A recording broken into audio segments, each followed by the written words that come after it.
1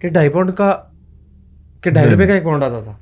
اس کے بعد پھر پہلے بیڑا غرق ہوا 50 کی دہائی میں, پھر بیڑا غرق ہوا 60 کی دہائی میں, پھر جناب ان کا جو اصلی ایجنٹ تھا, ان کا جو جدی پشتی ایجنٹ تھا, جدی پشتی کہہ رہا ہوں, اسحاق خان, غلام اسحاق خان, اس نے تو پھر رولر کوسٹر پہ ڈال دیا. اس کے بعد پھر روپیہ رکا نہیں. جی صحیح ہے, ٹھیک ہے,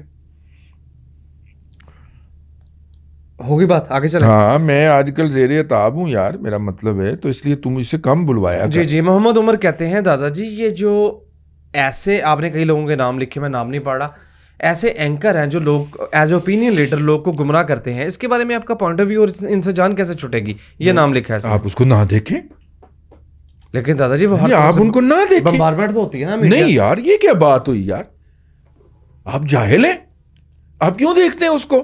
سب سے زیادہ دیکھا جانے والا اس کا پروگرام ہے, تو اس کا حق بنتا ہے کہ آپ کی تشریف کے اوپر جوتیاں مارے, آپ کو گالیاں بکے. آپ اس کے پاس جاتے ہو, ٹھیک ہے نا. دیکھیں نا, سردار مچھی والا ہے, اس کے سامنے آپ لائن میں لگ کے مچھی لیتے ہو. اتنے 8 دکانہ ہور نے, سردار مچھی, نیو سردار مچھی, لیکن آپ اصلی دکان کے اندر ذلیل ہوتے ہو. باقاعدہ بارش ہو رہی ہوتی ہے, اوپر سے برساتی پہن کے جاتے ہیں, پھر لائن میں لگتے ہیں, پھر جا کے آپ کو مچھی ملتی ہے تو کرتے ہیں نا, ٹھیک ہے نا.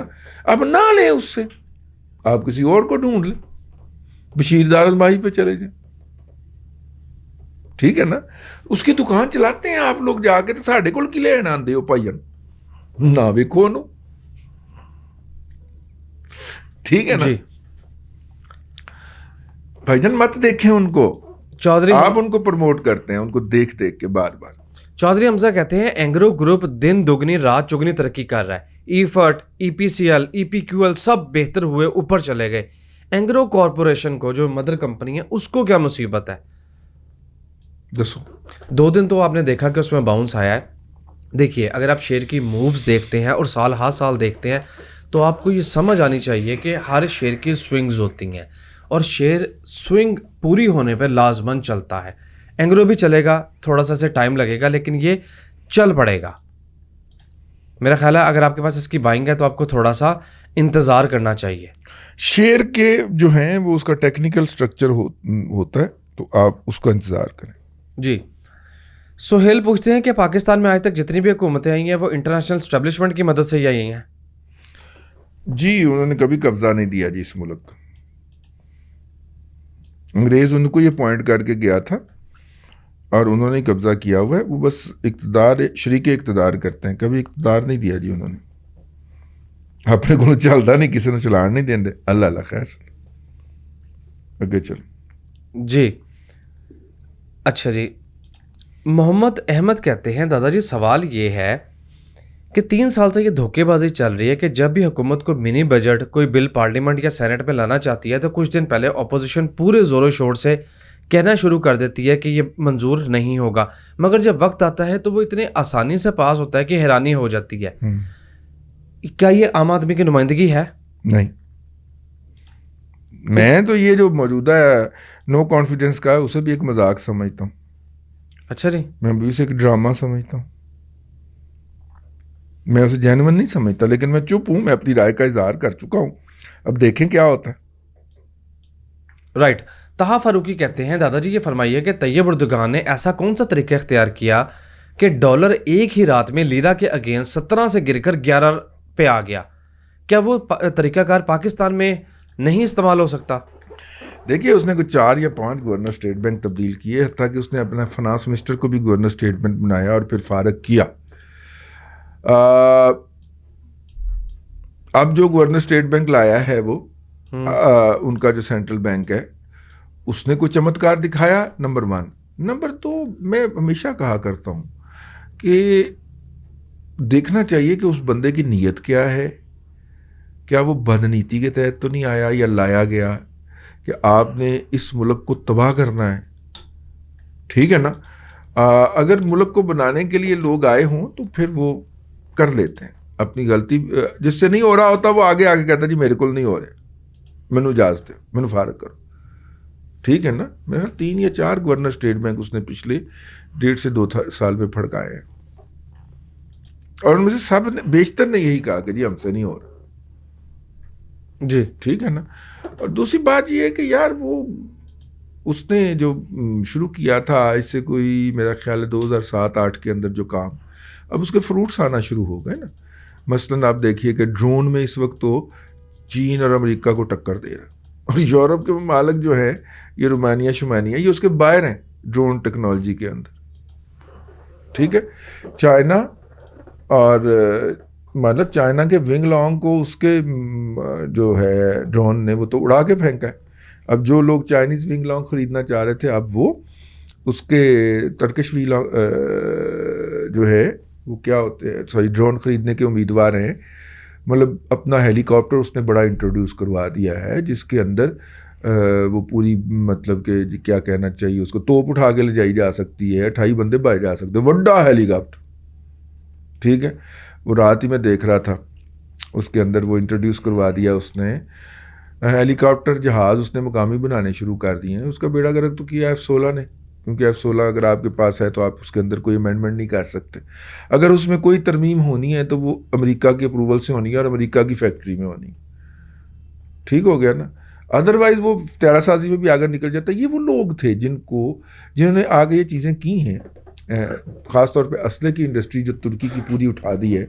یہ وہ لوگ تھے جو یورپ میں امریکہ میں کوئی نہ کوئی کام کر رہے تھے. ڈرون ٹیکنالوجی جو بچہ لے کے آیا تھا وہ آج کے دن میں طیب اردوان کا داماد ہے.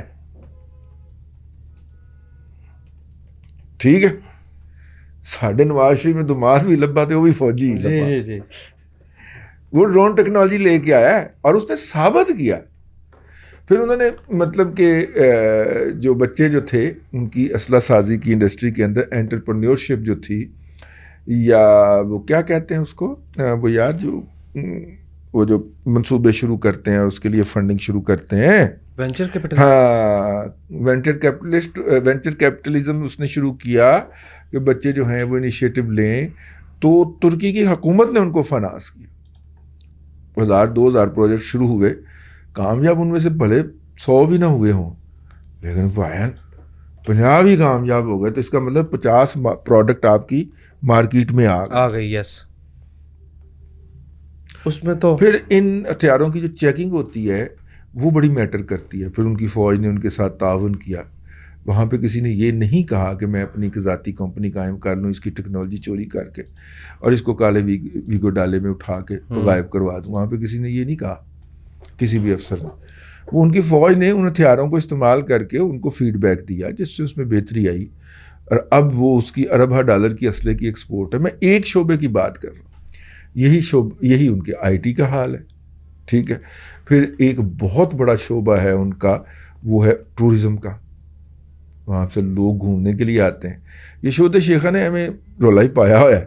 ادھر پورا سینٹرل ایشیا اور یورپ وغیرہ پہنچے ہوتے ہیں. ترکی کے اندر دھوپ نکلتی ہے اس لیے یہ گورے آ کے کپڑوں سے باہر ہو جاتے ہیں وہاں پہ. تو وہ بھی میرا 15 ارب ڈالر سے زیادہ کی ان کی ہے جی جی انڈسٹری.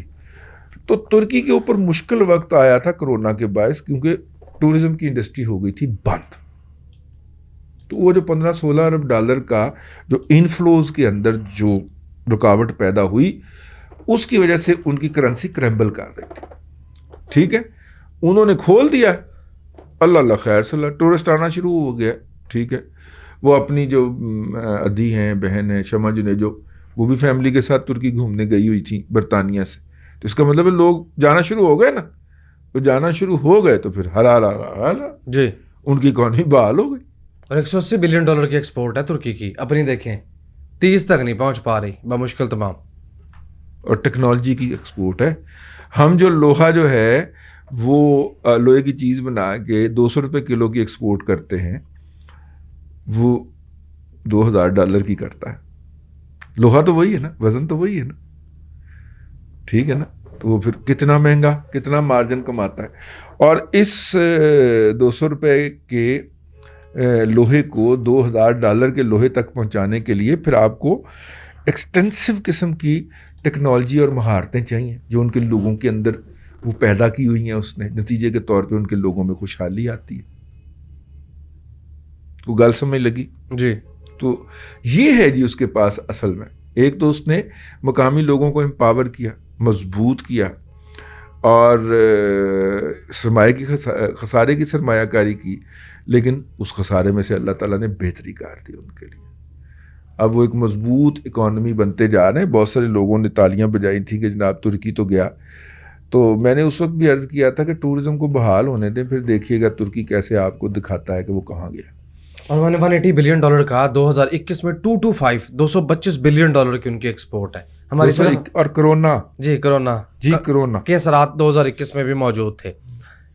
حسن عثمانی کا میسج ہے, پوچھتے ہیں کہ بلکہ یہ شیئر کر رہے ہیں کہ مفتاح اسماعیل صاحب یہ کہتے ہیں کہ جب بھی ہماری گروتھ ریٹ 6% کے قریب پہنچتا ہے یا 6% ہوتا ہے تو ہماری ایکسپورٹس اتنی تیزی سے نہیں بڑھتی جتنی تیزی سے ہماری امپورٹس بڑھتی ہیں. مزید یہ کہ ہم ڈالر کے حوالے سے ہمیشہ شارٹ رہتے ہیں اور ہمیں ہمیشہ IMF کے پاس جانا پڑتا ہے اور پڑتا رہے گا.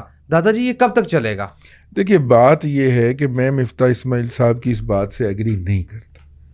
ٹائم کتنا رہ گیا ہے؟ تھوڑے سے منٹ سے. مطلب میں ان کی اس بات سے ایگری نہیں کرتا. دیکھیے جب آپ فریولس اکانومی, ہمارا جو بھی پولیٹیکل لیڈر آتا ہے اقتدار کے اندر, وہ اگلے سال کی سوچ رہا ہوتا ہے.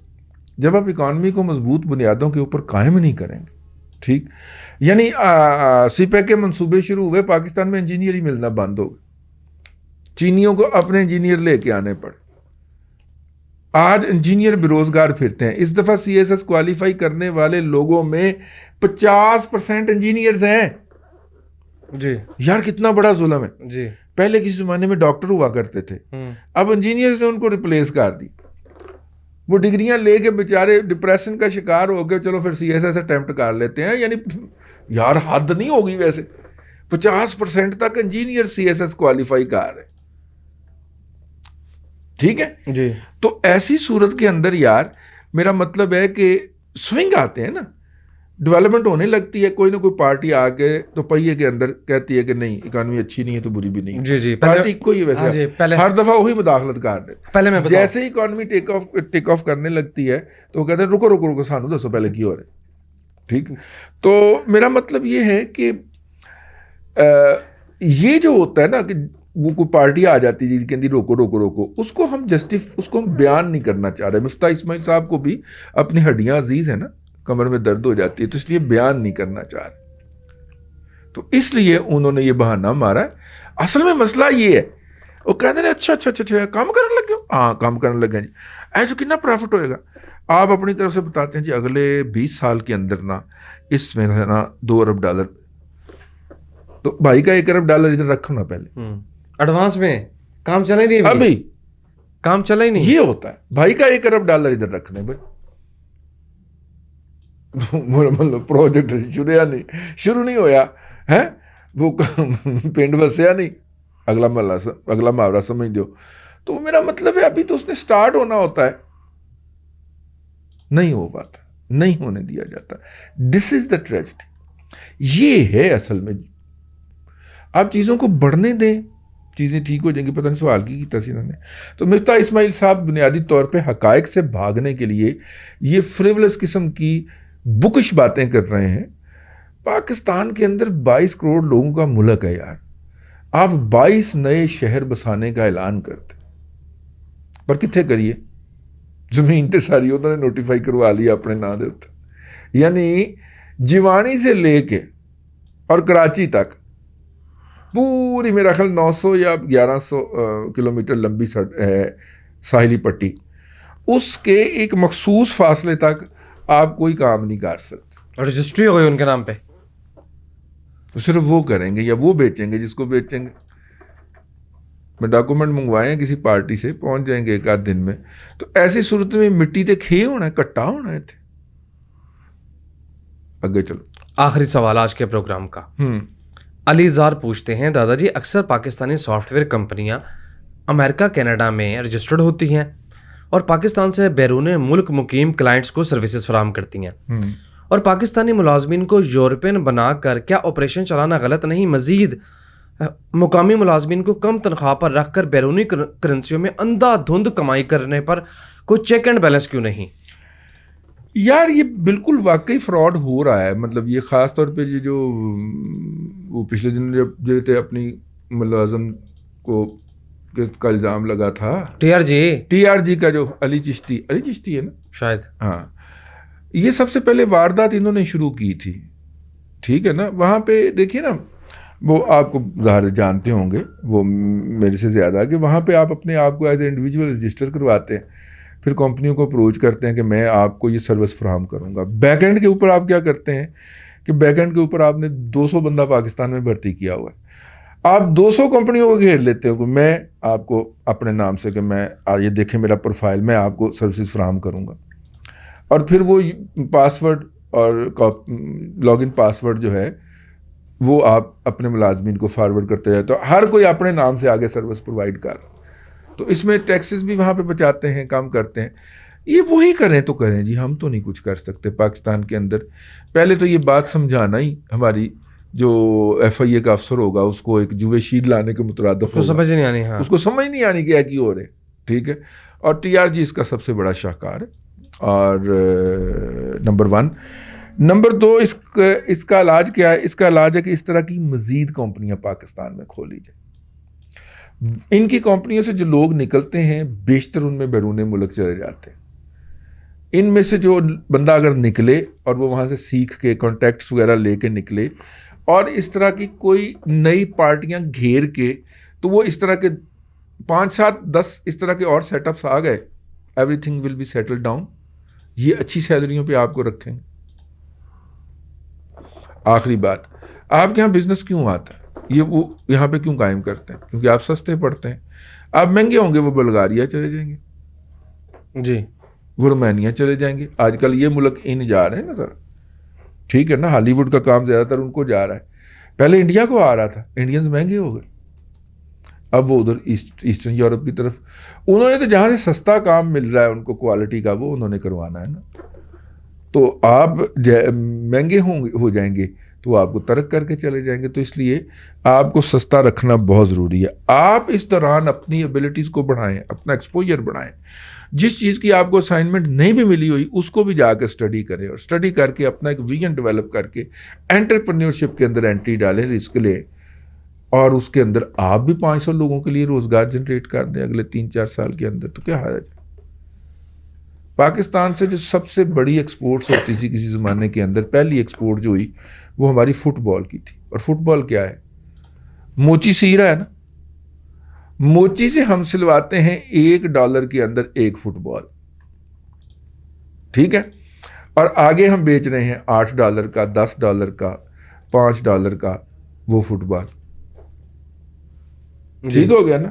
تو ہم کیا کر رہے ہیں؟ ہم موچی کی ایکسپلائٹیشن, سیالکوٹ کے موچی کی ایکسپلائٹیشن ہو رہی ہے نا, اس کا ہم جو ہے وہ لیبر اس سے سستی کروا کے آگے مہنگے داموں بیچ رہے ہیں. تو یہ دنیا بھر کا دستور ہے, ایسا ہی ہوتا ہے. اب اس موچی کو چاہیے نا اپنے آپ کو امپروو کرے. وہ جناب منہ کے اندر افیم رکھ کے تو لگا ہے جی, تو پھر نتیجہ یہی نکلے گا نا, اس کی ایکسپلائٹیشن ہوتی رہے گی. وہ اپنے آپ کو امپروو نہیں کرتا اور نہیں کرے گا, مجھے یقین ہے نہیں کرے گا. ٹھیک ہے. وہ سری لنکن کو مارنے کے آگے تیز ہوگا. اگر ایسے ہی ہوگا تو پھر یہی ہوگا آپ کی ایکسپلائٹ. مجھے پچھلے دنوں ایک صاحب نے فون کیا, پاکستان کے بڑے میڈیا انٹرپرینورز کے اندر شامل ہیں بلکہ. ٹھیک ہے, سب سے بڑے کہہ لیں کوئی حرج نہیں. تو مطلب کہ اب انہوں نے کہا کہ جی آپ ماشاءاللہ ٹیچر بہت اچھے ہیں. ٹھیک ہے. میں نے کہا سر میں نے آپ سے نوکری مانگی ہے؟ نہیں کیا مطلب ہے آپ کا؟ میں نے کہا سر جی ساری عمر مجھے مطلب تشریف گھسیٹتے ہو گئی جرنلزم کے اندر, تو آپ میری ٹیچنگ ایبلٹی کی تعریف اس لیے فرما رہے ہیں کہ میں کہیں سے صحافت کی آپ سے نوکری نہ مانگ لوں. میں نے کہا سر میں نے نوکری نہیں کرنی, آپ بے فکر ہو کے بات کریں. ٹھیک ہے نا. نہیں آپ تو برا منا گئے اس بات کا. میں نے کہا سر برا منانے والی بات ہے, میں جتنا اچھا ٹیچر ہوں اتنا اچھا ہی صحافی ہوں, اور جتنا برا ٹیچر ہوں اتنا برا صحافی ہوں. تو آپ میری ٹیچنگ ایبلٹی کی تعریف کر کے کور کر رہے ہیں کہ کتے مینوں یہ نہ کہے کہ سر وہ تواڈے ہاں ایک عہدہ خالی ہے تو ذرا مینوں وہ لیے کنسیڈر کر لو. میں نے انہیں کہا کہ دیکھیے آپ نے پچھلی دفعہ بھی جب خاکسار کو یاد کیا تھا تو خود ہی یاد کیا تھا, میں نے آپ کو کبھی درخواست نہیں دی. اور شاید میں اب تو میری عمر ہی گزر گئی درخواست دینے والی, میں آپ کو آئندہ کبھی درخواست بھی نہیں کروں گا, لیکن میں اس بات سے ہرٹ ہوا ہوں, ٹھیک ہے. ہوں اس تو بعد مینوں فون کرے گا نہیں کرے گا, بس وائنڈ اپ کرے پروگرام ہے. تو اس لیے بات پتہ نہیں کہاں سے نکلی کہاں پہ نکل گئی. سافٹ ویئر کمپنیاں, تو سافٹ ویئر کمپنیاں جو ہے نا جی, اس کا ایک ہی حل ہے کہ آپ زیادہ ایک کی جگہ 5 کمپنیاں امپروو کریں. یہ ایکسپلوٹیشن امریکہ میں بھی ہوتی ہے, ٹینشن کیا اس میں, ہر جگہ پہ ہوتی ہے, ہمیشہ سے ہوتی ہے, ٹھیک ہے. ہاں آپ ناشکار ہوں اس کا, بہتر روزگار کی تلاش کر لیں. اور آئی ٹی کے بچے کو تو انٹرپرینیورشپ کی طرف چلنا چاہیے. آن لائن بڑے کورسز پڑے ہوئے ہیں انٹرپرینیورشپ, یہ تو ڈیلی امپروو کرنے والی فیلڈ ہے. ہماری کچھ کرنے کی عمر گزر گئی, اور اگر ہم وہ کرنے میں لگے تو کام کون کرے گا. اللہ آپ کو آسانیاں عطا کرے اور آسانیاں خلق خدا میں تقسیم کرنے کی توفیق عطا کرے. آمین. دادا جی بہت شکریہ. ناظرین کرام, پولیٹیکل اکانومی کا پروگرام دادا پوتو شو اسپیشل ایپیسوڈ جو کہ آپ کی فیڈ بیک پر مشتمل تھی آپ دیکھ رہے تھے. میں امید کرتا ہوں کہ آج کا یہ پروگرام آپ کو پسند آیا ہوگا. وسیم احمد کو دادا جی کے ساتھ اجازت دیجیے, آپ سے ملاقات ہوگی پیر کو. تب تک کے لیے اللہ حافظ.